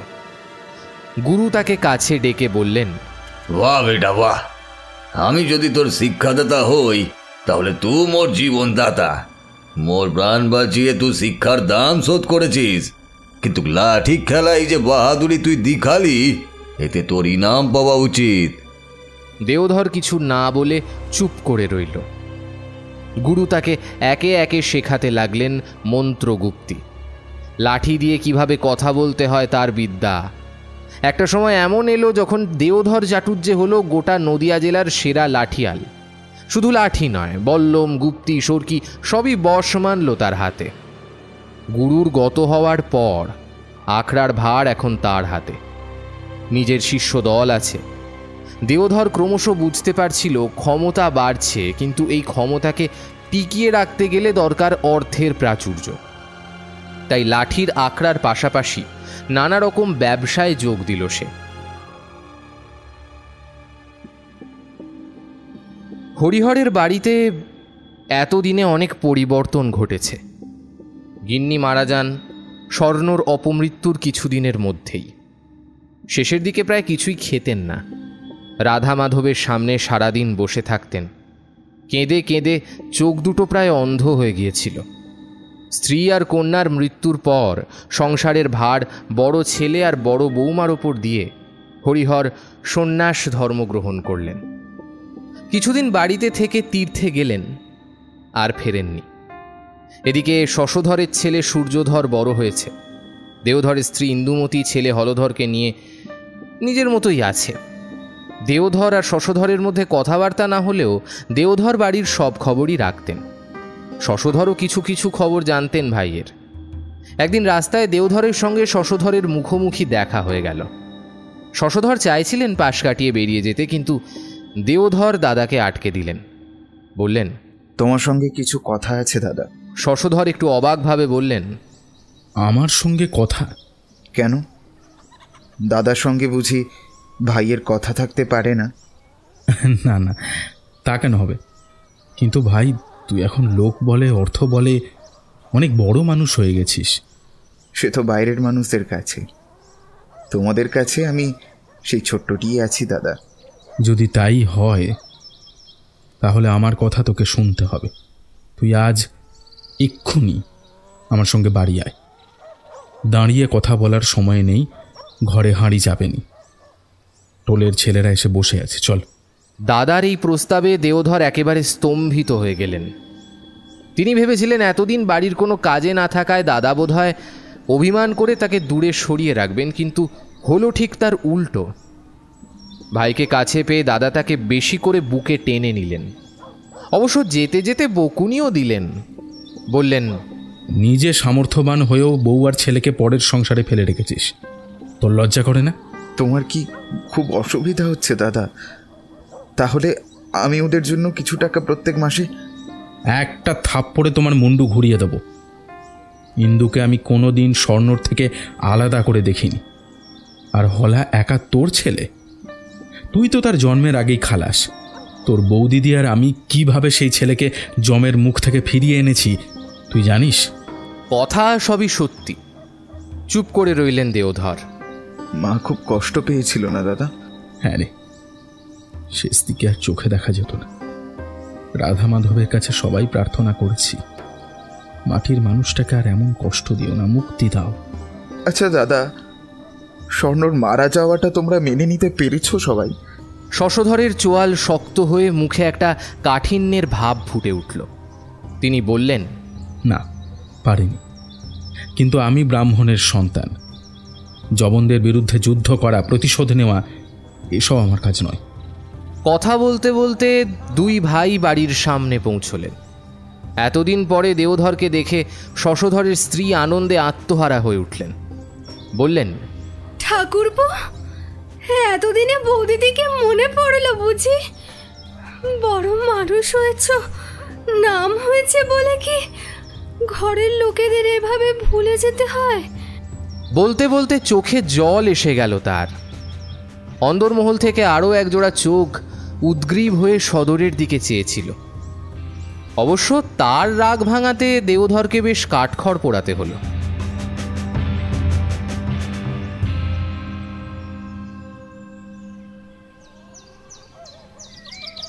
এই মিলনের কয়েক বছর পর দেখা গেল এক আশ্বিনের সকালে লাঠিয়ালের দল একজন দাড়িওয়ালা বৃদ্ধ মুসলিমকে পিছমোড়া করে বেঁধে এনে ফেলেছে চট্টোপাধ্যায়দের বাড়ির উঠোনে। দাড়িতে মেহেন্দি করা, মাথায় পাগড়ি, চোখে সুরমা, বোধহয় হজ্জে যাচ্ছিল। চট্টোপাধ্যায়দের উঠোনকে এখন উঠোন না বলে কাছাড়ি বললেই ভালো হয়। দেওধরের লোকবল, ব্যবসায়িক শক্তি আর শশধরের উপস্থিত বুদ্ধি, সামাজিক সম্মান, দুইয়ের মিশেলে চট্টোপাধ্যায়দের অবস্থা এখন আগের চেয়ে অনেক মজবুত। স্বয়ং কাজী সাহেবও তাদের সম্মান করে চলেন। উপরন্তু কিছুদিন ধরে একটা অদ্ভুত কথা শোনা যাচ্ছে, হিন্দুদের রাজা নাকি আসবেন, নদিয়ার সিংহাসনে বসে নতুন করে সুশাসন কায়েম করবেন তিনি। তাই একদিকে যেমন গরিব নিম্নবর্গের হিন্দুদের ওপর গোপনে বা প্রকাশ্যে অত্যাচার চলছে, নাম কীর্তন, সত্যনারায়ণের পুজো বন্ধ করে দেওয়া হচ্ছে, তেমন অন্যদিকে কিছু উচ্চপদস্থ কুলিনদের বেশ খাতির রয়েছে সমাজে। বুড়ো হলে কি হবে, লোকটার শক্তপোক্ত দশাশই চেহারা, মুখের গড়ন থেকেই কাঠিন্যের পরিচয় পাওয়া যায়। পিছমোড়া অবস্থাতেও সমান তেজে গজরাচ্ছিল সে। শশধর উদাস শান্তভাবে দাওয়ায় এসে দাঁড়ালেন। তার মুখে অসন্তোষ বা বিদ্বেষের লেশমাত্র নেই। খানিকটা পর বেরিয়ে এলেন দেওধর। তার মুখে বাঁকা হাসি। দাদার উদ্দেশ্যে বললেন, দাদা, এই লোকটা আমাদের ফুলের মতো বোনকে। বলতে বলতে তীব্র ক্রোধে তার কথা আটকে গেল। হাঁক দিলেন, এই কোথায় আছিস? লাঠি নিয়ে আয়, পাগড়িটা খোল। আমি নিজের হাতেই জবনটার মাথা অর্ধেক করব আজ। তেমনি শান্ত কণ্ঠে শশধর বললেন, শান্ত হ ভাই, শত্রুকে প্রাণে মেরে কোনো লাভ নেই। ওর এখন কোনো ক্ষমতাই নেই। যদি থাকতো তাহলে তোর লোক ওভাবে ওকে বেঁধে আনতে পারতো না। তাহলে কি করব দাদা? এত বছর বাদে এই জানোয়ারটাকে হাতের মুঠোয় পেয়ে ছেড়ে দেব? আমি তো সে কথা একবারও বলিনি। প্রাণে মারা মানে ছুটি দিয়ে দেওয়া। মরে যাবার চেয়ে বেঁচে থাকা অনেক কঠিন। যেমন করে জীবনের শেষ কয়েকটা মুহূর্তে বোন বেঁচেছিল, রাধা মাধবের পায়ের কাছে পড়ে কেঁদেছিল মা। কথাগুলো বলতে বলতে শশধরের কণ্ঠস্বর এমন মেঘমন্দ্র অমোঘ আকাশবাণীর মতো শোনাচ্ছিল যে দেওধর কিছু বলতে বা বুঝতে না পেরে খানিকক্ষণ স্তব্ধ হয়ে রইলেন। শশধর আবার বলতে শুরু করলেন, ওকে জানে নয়, মানে মারব আমরা। আর এটা সেই সমস্ত পিশাচদের প্রতি শিক্ষা হবে যারা মেয়েদের দিকে কুদৃষ্টি দেয়, সে হিন্দু হোক কি মুসলমান। একজন পাইক আগেই লাঠি হাতে দাঁড়িয়েছিল। দুজন গিয়ে ডেকে নিয়ে এলো তার পদ খৌড়কারকে। শশধর ভাইকে বললেন, পাগড়িটা খুলে নিয়ে আয়। দেওধর গিয়ে লোকটার পাগড়ি খুলে নিয়ে এলো। এবার শশধর খৌড়কারের কানে কানে কিছু বলল। খৌড়কার সেই মতো কাজ করতে খানিকক্ষণ পর দেখা গেল লোকটার মাথার ঢেউ খেলানো কাঁচা পাকা চুল আর মেহেন্দি করা দাড়ি অর্ধেক কামানো। তারাপদ খুর ধুয়ে দেওধরের কাছে এসে পয়সা নিয়ে চলে গেল। এতক্ষণে রঙ্গ দেখতে আশপাশের মানুষ ভিড় করেছে। বাড়ির ভেতর থেকে বেরিয়ে এসেছে চাকর বাকরের দল। সকলের মিলিত অট্টহাসির চোটে লোকটা বিজাতীয় ভাষায় চুল দাড়ি ধরে লাফালাফি করতে লাগলো। দেওধর হেসে অস্থির হচ্ছিলেন। শশধর ভাইয়ের কানে কানে বললেন, ও হজে যাচ্ছিল। যদি ওকে খুন করতিস তাহলে আমাদের বংশেও পাপ লাগতো। কিন্তু আমাদের এই মুহূর্তে তৈরি হতে হবে। কাজী আর নবাবের লোক রাত্রের মধ্যে বাড়ি আক্রমণ করতে পারে। দাদার কথা শুনে দেওধর একটু গম্ভীর হয়ে গেলেন। কার্যক্ষেত্রে দেখা গেল শশধরের অনুমান সত্যি বলে প্রমাণিত হয়েছে। রাতের অন্ধকারে কয়েকজন লোক মশাল হাতে হাজির হলো চট্টোপাধ্যায়দের বাড়িতে। কয়েক মুহূর্তের মধ্যে গোটা বাড়িটা যৌতুকগৃহে পরিণত হলো। ইন্দুমতি, দেওধর, শশধর, শশধরের স্ত্রী আর দুই ছেলে হলধর এবং সূর্যধর বরাবরের মতো নদিয়ার বাস উঠিয়ে চলে এলেন এই কুবেরগঞ্জে। দেওধরের এখানে কিছু চেনা পরিচয় ছিল। আস্তে আস্তে নতুন জায়গায় প্রতিপত্তি বাড়ল। সূর্যধর সারা জীবন অকৃতদার থেকে সঙ্গীত আর শাস্ত্র চর্চা করেন। যদিও দুই ভাইয়ের সদ্ভাব ছিল অটুট, সূর্যধর জমিদারির মধ্যে না ঢুকলেও সারা জীবন ভাইকে প্রজা পালন করার আবার সময় বিশেষে শাসন করার বুদ্ধি দিয়ে এসেছেন। হলধর দাদাকে শ্রদ্ধা করেছেন, কখনো তার সম্পত্তি আত্মসাৎ করার চেষ্টা করেননি। হলধরের ছেলে চন্দ্রধরের আমলের শেষ দিকে চট্টোপাধ্যায়রা চিরস্থায়ী বন্দোবস্তের ভিত্তিতে রায়চৌধুরী উপাধি পায়। গণ্ডগোল বাঁধল চন্দ্রধরের ছেলে ভূধরের আমলে। বৃশ্চিক রাশির জাতক ভূধর ছিল আয়েশী প্রকৃতির ছেলে।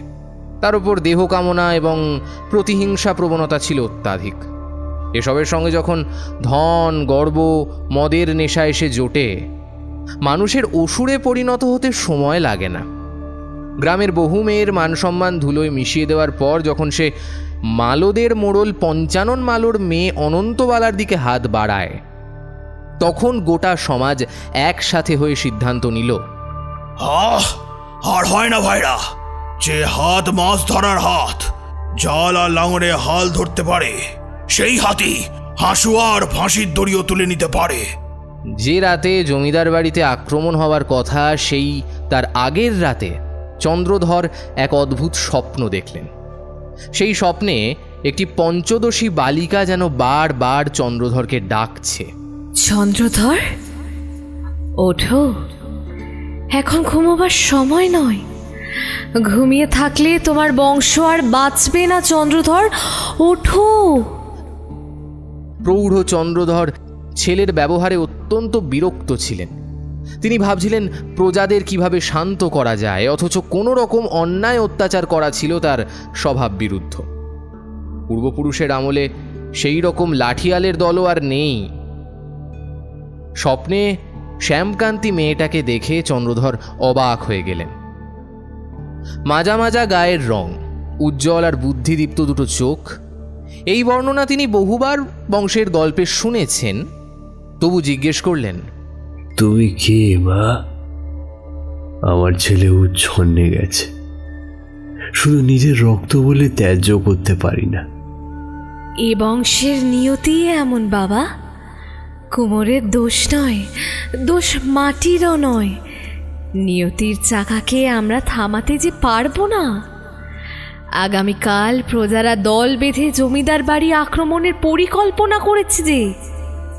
ডাকসাইটে জমিদার চন্দ্রধর বিশেষ ভয় পেলেন না, শুধু চিন্তিত মুখে বললেন, তাহলে উপায় কি মা? কি করা যায়? কাল সকালে তুই পায়ে হেঁটে মালদের গ্রামে যাবি, মোরলের সঙ্গে দেখা করবি।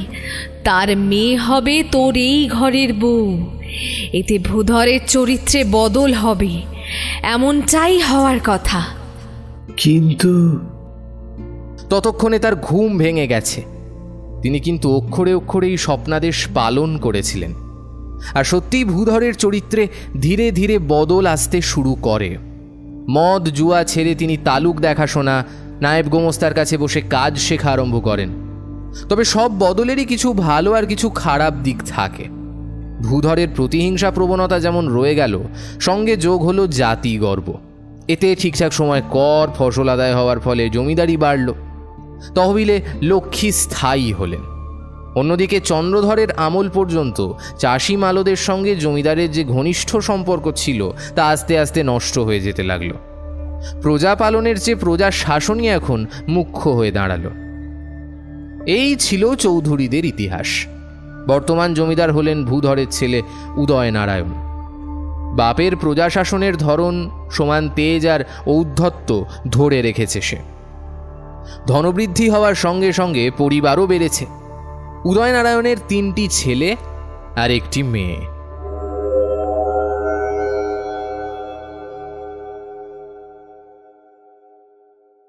ঝুনিয়া আর বুলানের অন্তিম ক্রিয়া শেষ হয়ে গেছে, বেশ কিছুদিন পেরিয়ে গেছে। দল আপন নিয়মে চলছে। আগের বলা হয়নি, সেই কথা এখানে বলে নেওয়া ভালো। এই দলের আরেকটা উল্লেখযোগ্য বৈশিষ্ট্য আছে। প্রায় প্রত্যেকেই কোনো না কোনোভাবে রাজা, জমিদার, ভূস্বামীদের কাছ থেকে অত্যাচারিত হয়ে ডাকাত দলে যোগ দিয়েছে। অবশ্য চক্রবর্তী আর সাঁওতাল ব্যতিক্রম। সাঁওতালের চাই তাড়ি খাওয়ার পয়সা আর নিত্য নতুন মরা। চক্রবর্তী অদ্ভুত মানুষ। অল্প বয়স হলেও নিজে পণ্ডিত ব্রাহ্মণ। চণ্ডী বেদ পাঠে অধিকার আছে তার। ঘুনন্দনের ন্যায়শাস্ত্র পড়েছে, কিন্তু জাতির নামে, বর্ণের নামে নোংরামো অত্যাচার তার সহ্য হয় না। শাস্ত্র পাঠের একঘেয়ে জীবন ভালো লাগে না। ঘর ছেড়ে কেন ডাকাত দলে জুটেছে প্রশ্ন করলে সে বলে, জমিদারও মানুষ মারে, ডাকাতেও মানুষ মারে। রাজা, জমিদার, বড়লোক, ডাকাতেরা তারা খাওয়া গরিব মানুষ। জমি জিরে হারিয়ে এই পথে নামতে বাধ্য হয়েছে। পেট চালানোর জন্য যদি নিজের জীবন বাঁচাতে যদি মানুষ মেরে নরকে যেতে হয়, তাহলে স্বর্গে গিয়ে দরকার নাই। সরাসরি শিকারে অংশগ্রহণ করেন না, কিন্তু দলের স্থায়ী পূজারী সে। স্বাধীন সাহসী মনোভাবের জন্য লখাই সর্দার তাকে সম্মান করে। কিছুদিন হলো চক্রবর্তী লখাইকে কালী মন্ত্রে দীক্ষা দিয়েছে, অতএব সে লখাইয়ের গুরুও বটে। ধনী মানুষেরা এবার ক্রমশ সতর্ক হয়ে যাচ্ছে। অনেকেই নিজস্ব পাইক বরকন্দাজদের দল গড়তে শুরু করেছে। মা কালীর কৃপায় এখনও অবধি ডেরার কথা কেউ জানে না, কিন্তু কোনোদিন জানতে পারলে দলবদ্ধ আক্রমণের সম্ভাবনা প্রবল। এদিকে যেহেতু মা আর বলি নেবেন না, তাই শিকারের পর অন্য কিছু ব্যবস্থা দেখতে হয়। লখাই সেদিন বসে বসে এইসব কথা চিন্তা করছিল। ডেরা নির্জন। আজ দলের সকলে গ্রামে নিজের ঘরে গেছে। যায়নি কেবল লখাই, কারণ তার ঘর বলতে কিছু নেই। এই ডেরা, মায়ের মন্দির, সবুজ জঙ্গলে বিশাল বিশাল গাছের ছায়ায় ঢাকা প্রকৃতির কোল, এই তার আশ্রয়। পাখির গান শুনতে শুনতে কেমন উদাস ভাব জাগে মনের ভেতর। কতবার বনের মাঝখানে বুড়ো মাদার গাছের টিলা থেকে সূর্যাস্ত দেখে মনে হয়েছে, কেন এই মিথ্যে ছুটোছুটি? কি লাভ হবে এতে? দুদিনের খেলা ফুরিয়ে গেলে যেখান থেকে এসেছে তাকে সেখানেই ফিরে যেতে হবে।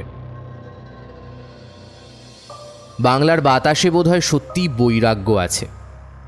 হাতের পাশে রাখা একটা খমক তুলে ভবদাসের পথ ধরল সে। গুরুর শরণ বিনে তুই কোথা যাবি মন, ও তোর কোথা সে কাশী ক্ষেত্র, কোথা বৃন্দাবন। কালের বুকে কালীর চরণ পদ্ম শোভে ভালো, মায়ের ভাবে ভুলে ভবদাসের জন্ম মরণ গেল।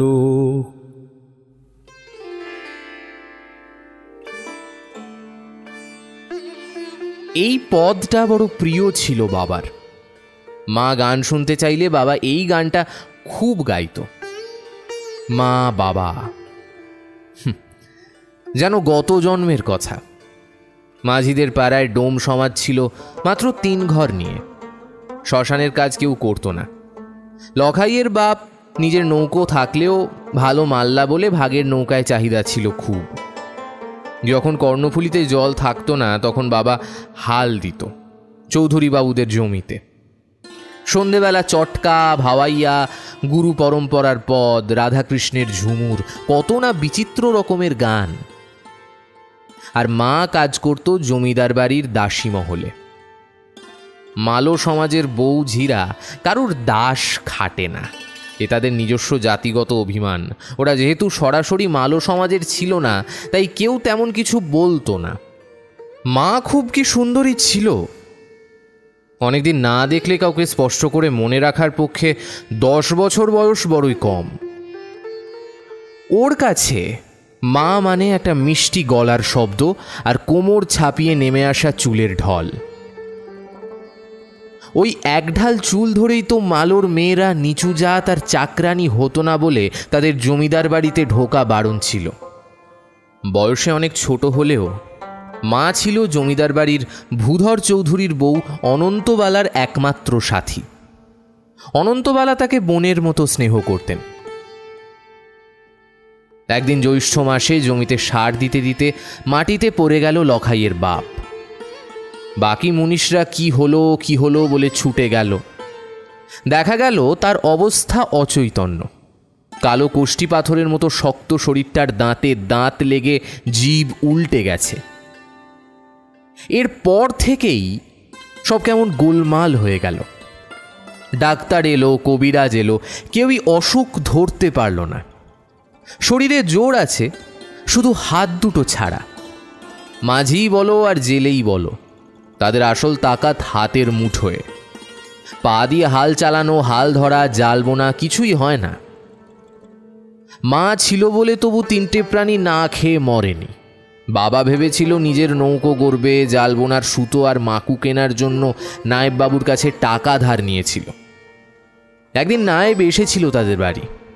গম্ভীর মুখে বলেছিল, কিরে লখাইয়ের বাপ, হাত দুটো তো গেছে, বইয়ের টাকায় বসে বসে খাচ্ছিস, এদিকে ছেলেকে পাঠশালায় পাঠাচ্ছিস। হ্যাঁ, বলি আমার টাকা সুদ সমেত কবে ফেরত পাবো? বাপ কাতরভাবে বলেছিল, আপনার ভাই পয়সাটা মিটিয়ে দেব নায়েব মশাই, একটু সময় দিন বটে। সময় দিতে পারি, কিন্তু টাকা ফেলে রাখতে পারবো না। অবশ্য একটা উপায় হতে পারে। তারপর লখাই অনেক রাতে মাকে জমিদার বাড়ির দিকে যেতে দেখেছে। মা ওকে লুকিয়ে যেত। তখন কিছু বুঝতো না, এখন বোঝে। একদিনের কথা মনে আছে, মহাশিবরাত্রির ব্রতভঙ্গের পালা। ভোর হচ্ছে সবে। মা বাড়ি এসে বাপের পায়ের কাছে বসে চোখের জল ফেলছে। বাপ মায়ের মাথায় হাত রেখে বলছে, কাঁদিস নে, আমারই তো সব দোষ।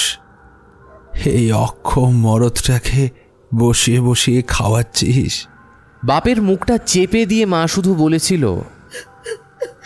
অমন কথা বলো নিগা, মহাদেব রুষ্ট হবেন কেনে? সব কথা জানাজানি হওয়ায় জমিদারের লোক মায়ের চুল ধরে টানতে টানতে নিয়ে গিয়েছিল। মা চিৎকার করছে,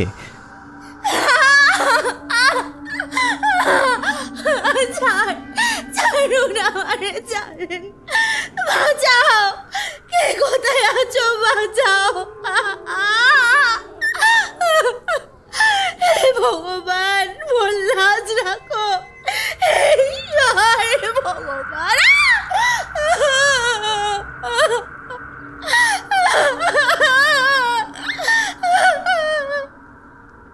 কিন্তু সেদিন মহাদেব বাঁচাননি। কেন বাঁচাবেন? ওরা যে খুব গরিব।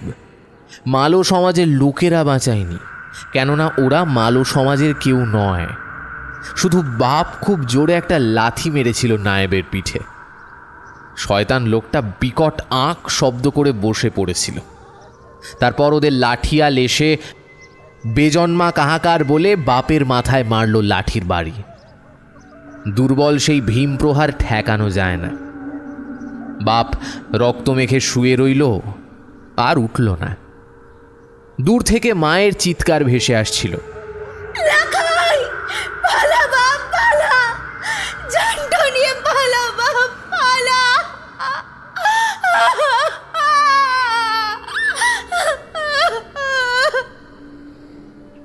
ও কিন্তু পালায়নি। শেষ মুহূর্ত পর্যন্ত ভিটে আঁকড়ে ছিল। ওর চোখের সামনে পাইকরা বাপের নিজের হাতে ছাওয়া ঘরটায় আগুন লাগিয়ে দিল। তারপর ছুট ছুট ছুট। ঠিক কত গ্রাম শহর ক্ষেত শ্মশান নদী পেরোলে তবে নিজের জমিতে ফেরা যায়, লখাই এখনো জানে না। বাতাসে ভেসে বেড়ানো উত্তর সে ধরতে পারে না। আজও ধরতে গেলে অঘরী সাধুর গায়ের ফ্যাকাশে ছাইয়ের মতো গুঁড়ো গুঁড়ো হয়ে মিলিয়ে যায় সব।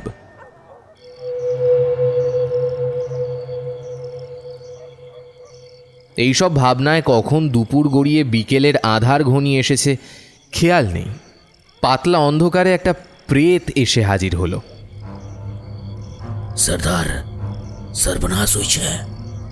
জমিনদারের পাইকরা চুয়াডাঙ্গার হেতমপুরের গ্রামের প্রজাদের ঘরে আগুন লাগাই নিচ্ছে। খাজনার ব্যাপার নয়, মন্ডল প্রজারা খাজনা সুদের জন্য জমিনদারের কাছে সময়টা চেয়েছিল।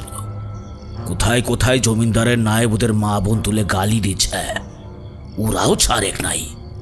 কোচে সময়টা না দিলে খাজনা মিলবেক নাই।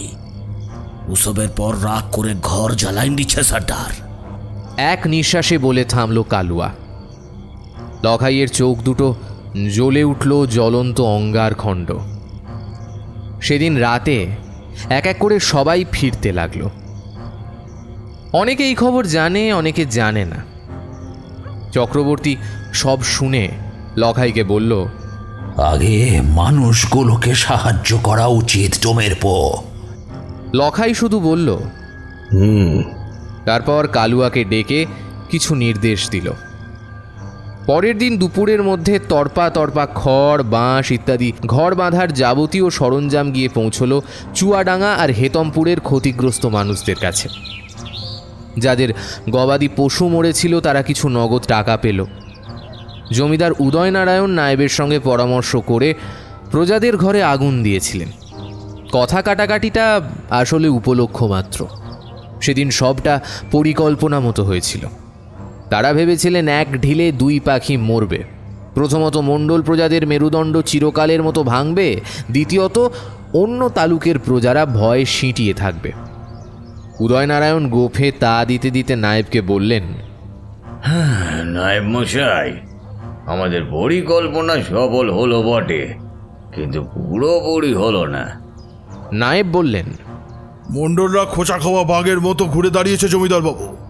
এখন কিছুতেই দাপের জোরে ওই তালুক থেকে খাজনা আদায় হবে না। কে ওদের সাহায্য করছে কিছু খবর পাওয়া গেল? না, যারা সাহায্য করলো তাদের কেউ চেনে না। লোকগুলো যেন ভূতের মতো এসে প্রেতের মতো হাওয়ায় মিলিয়ে গেছে। উদয়নারায়ণের ভুরু দুটো বিস্ময়ে ওপরে উঠে গেল। অদ্ভুত ব্যাপার। তারপর মাস 2 কেটে গেছে। ভেতরে ভেতরে সমস্ত প্রস্তুতি চলছিল। অগ্রহায়ণ মাসের এক রাতে মায়ের পুজো শেষে চক্রবর্তী লখাইয়ের মাথায় হোমের টিকা দিয়ে বলল, আজ থেকে আমরা আর ঠগি না ভাই, সব আমরা ডাকাত। লখাই সর্দার আজ থেকে কালীচরণ। জয় মা, জয় কালী। জয় মা, জয় মা। মহিষমারীর জঙ্গলের গাছে গাছে প্রতিধ্বনিত হল সেই জয়ধ্বনি। জয় মা, জয় কালী।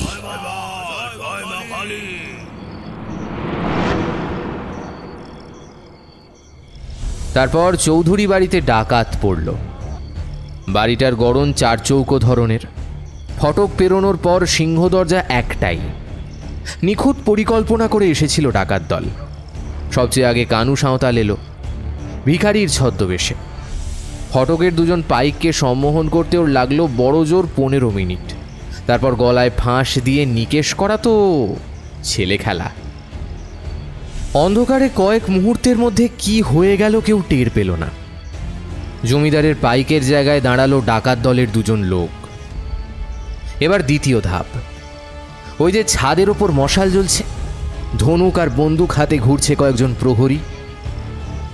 সর্বনাশ, ওদের মাথায় শিরস্ত্রাণ পরানো। এ খবর তো আগে ছিল না। এবার কি হবে? ওদের সরাতে না পারলে ফটক পার করে ঘোড়া নিয়ে ঢুকতে পারবে না বাকিরা।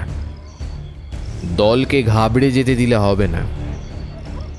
এক এক মুহূর্ত যাচ্ছে, দাঁতে দাঁত চেপে ভাবছে লখাই, ওরফে কালীচরণ।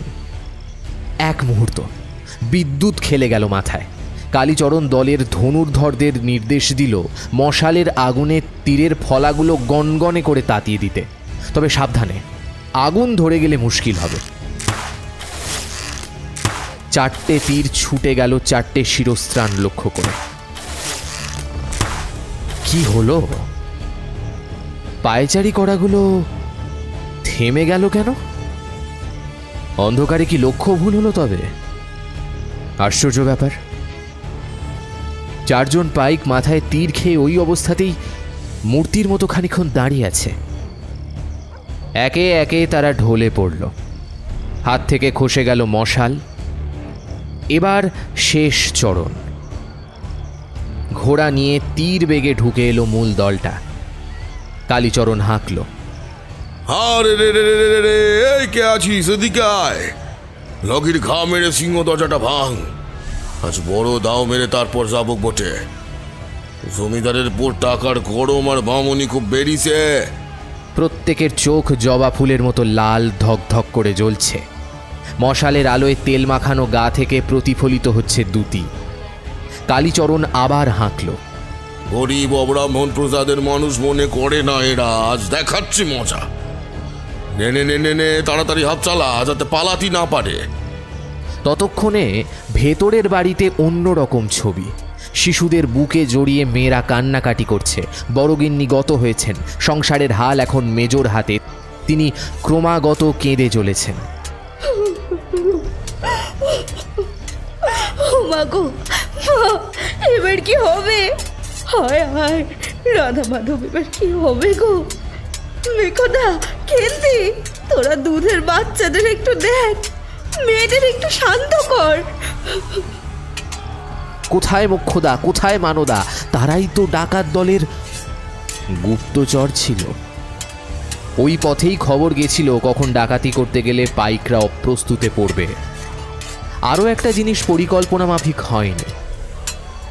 জমিদার মশাইয়ের সেদিন জমি দেখতে বেরোনোর কথা ছিল, তিনি যাননি। অদ্ভুত শান্ত মুখমণ্ডল তার। হরিহর চট্টোপাধ্যায়ের রক্ত যেন এত বছর বাদে জেগে উঠেছে। জমিদার শিকারের ঘর থেকে বের করে আনলেন সদ্য বিদেশ থেকে আনানো তার ম্যানলিখার রাইফেলটা। ভেবেছিলেন মহিষমারীতে বাঘ শিকার করতে যাবেন। মনে মনে ভাবলেন ভালোই হলো, অস্ত্রের জোর দেখা যাবে। গুড়ুম গুড়ুম শব্দ হলো। তার গুলিতে ডাকাত দলের দুজন নিকেশ হয়ে গেল মুহূর্তে। কেউ তোষাখানায়, কেউ পাইকদের সঙ্গে লড়ছে। কালীচরণের কাঁধে বন্দুক আছে বটে, কিন্তু সেটা একবারও ব্যবহার করার প্রয়োজন হয়নি। সে শুধু বাঁশের লাঠি দিয়ে একজন বন্দুকধারী পাইকের মাথা ফাঁক করে দিল। মাথায় লাল ফেট্টি, বাবরি চুল, হোমের টিকা আর গায়ে শ্মশানের ছাই, সাক্ষাৎ ভৈরব মূর্তি। এবার সে আর জমিদার মশাই সামনাসামনি।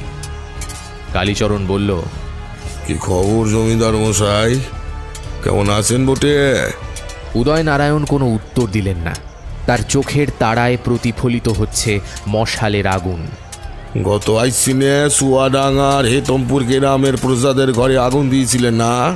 হ্যাঁ, তারা তো আপনারই অনুগত ছিল, কোনোদিন বিদ্রোহ করেলাই, খাজনা মুকুব করতেও বলেনি, শুধু খাজনা দেওয়ার জন্য একটু সময় চেয়েছিল বটে। কেন অমন করলেন গরিব মানুষের সঙ্গে? চিৎকার করে উঠল সে। যে আগুন এখনো সর্বস্ব খোয়ানো প্রজাদের বুকে জ্বলছে, তার আজ যদি এসি আপনার গদিতে লাগে কেমন হবে ভেবে দেখিছেন? জমিদার উদয় নারায়ণ চৌধুরী সদর্পে উত্তর দিলেন, চুপ কর ছোট লোকের দল, তোরা খাজনা দিবি না, অন্নদাতা জমিদারের মুখে মুখে তর্ক করবি? হ্যাঁ, আগুন দেবো না তো কি, ঘরে ঘরে সিঁধে পাঠানোর ব্যবস্থা করবো নাকি? হ্যাঁ। কয়েক মুহূর্তে প্রলয়কাণ্ড হয়ে গেল। উদয়নারায়ণ বন্দুক চালানোর জন্য সেটাকে তুললেন বটে, কিন্তু ঘোড়ায় চাপ দেওয়ার আগেই ঝনঝন শব্দে বিদ্যুতের মতো ঝলকে উঠল কালীচরণের তরোয়াল। গ্রাম্য কামারের তরোয়াল দুভাগে ভাগ করে দিয়েছে বিদেশি বন্দুকের নল। গুড়ুম শব্দ করে বন্দুকটা ছিটকে পড়ল জমিদারের হাত থেকে। বেশ করেছি। কথাটা শেষ হলো না। হাতের তলোয়ার আমূল গেঁথে গেছে উদয়নারায়ণের শরীরে। থামের গায়ে রক্ত, মেঝেতে রক্ত, রক্তের যেন নদী বইছে। আড়াল থেকে দুটো ভয়ার্ত চোখ এসব লুকিয়ে দেখছিল। এবার সেই পঞ্চদশী মেয়ে চিৎকার করে ওঠে, ততক্ষণে কারা যেন আগুন লাগিয়ে দিয়েছে খড় আর ফসলের জমানো স্তূপে। অনেক মানুষের চিৎকার, কান্না আর হই হল্লার মধ্যে মেয়েটার চোখ ধীরে ধীরে বুজে আসে।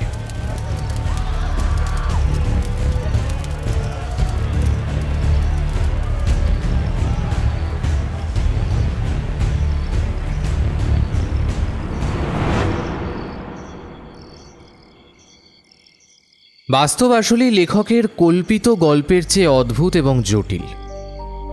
এক এক সময় ঘটনা এমন বাঁক বদল করে যাতে হয়তো স্বয়ং ঈশ্বরও অবাক হতে বাধ্য হন। এমনই এক ঘটনা ঘটল চৌধুরী বংশে।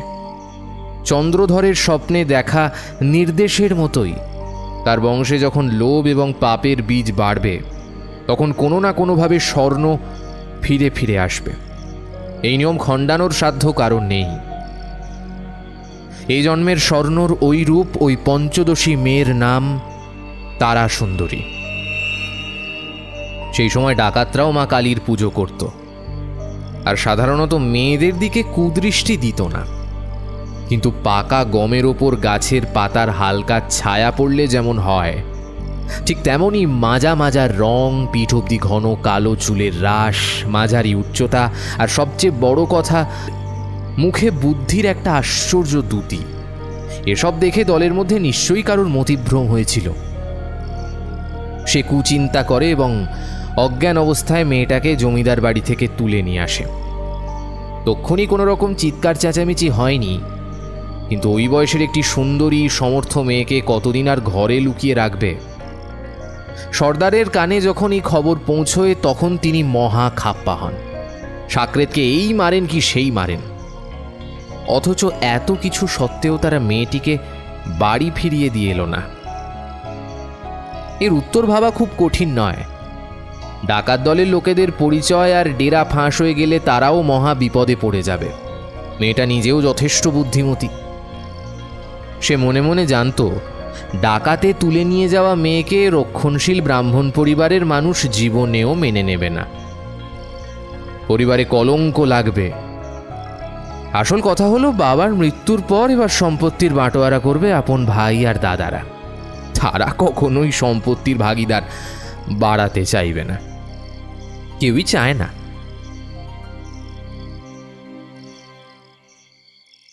ডাকাতরা তাকে জঙ্গলের মধ্যে ছেড়ে দেয়, আর সেটাই পাল্টে দেয় ওর জীবন। ওই ভয়ানক জঙ্গলে কয়েকটা দিন বিষাক্ত গাছপালা, পোকামাকড় আর হিংস্র জন্তু জানোয়ারের মধ্যে সে যে একা কিভাবে বেঁচেছিল কে জানে।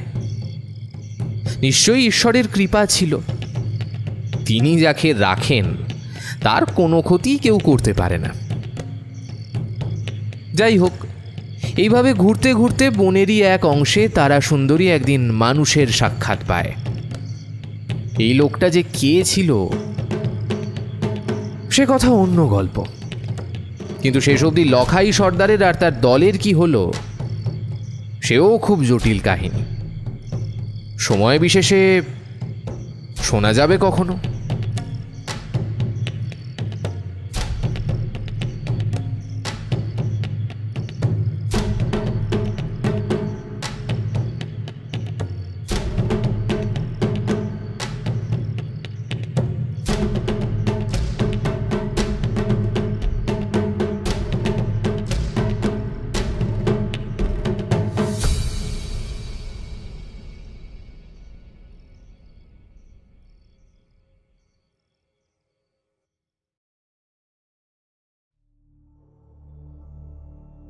শেষ হলো ওহি বন্দ্যোপাধ্যায়ের কলমে ঠগি।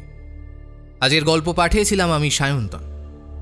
অন্যান্য চরিত্রে বুলানের চরিত্রে ছিল প্রদীপ্ত, ঝুনুয়ার চরিত্রে ছিল সৌমদীপ, লখাইয়ের চরিত্রে ছিল ইভান, কালুর চরিত্রে ছিল মলয়, বিশ্বেশ্বরের চরিত্রে ছিল ইন্দ্রনীল, হরিহরের চরিত্রে ছিল শুভদীপ, স্বর্ণমোহিনীর চরিত্রে ছিল রুবিনা, দেওধরের চরিত্রে ছিল রক্তিম, শশধরের চরিত্রে ছিল রণদীপ, বৌদির চরিত্রে ছিল দুর্বা, চন্দ্রধরের চরিত্রে ছিল বিপুল, পঞ্চানন ও নায়েবের চরিত্রে ছিল ঋদ্ধি, বাবার চরিত্রে ছিল ডক্টর তন্ময়, মা ও মেজ গিন্নির চরিত্রে ছিল তৃষা, উদয়নারায়ণ ও হরিচরণের চরিত্রে ছিল বুবাই।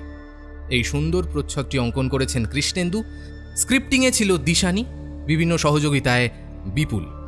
আবহ, শব্দগ্রহণ, ভিডিওগ্রাফিক্স, পরিবেশনা ও পরিচালনায় ছিল টিম হানাবাড়ি। কেমন লাগলো আজকের গল্পটা? যদি আমাদের আজকের গল্পটা তোমাদের ভালো লেগে থাকে অবশ্যই ভিডিওটিকে একটি লাইক করে দিও, চ্যানেলটা সাবস্ক্রাইব করতে ভুলো না, কমেন্টের মাধ্যমে জানিও তোমাদের মতামত, বেল আইকনে ক্লিক অবশ্যই করে দিও আমাদের সমস্ত গল্পের আপডেট এবং নোটিফিকেশন সবার আগে পাওয়ার জন্য। আগামী পর্বে আবার তোমাদের সাথে দেখা হবে। সবাই সুস্থ থেকো, ভালো থেকো এবং ভয় থেকো। নমস্কার, শুভরাত্রি।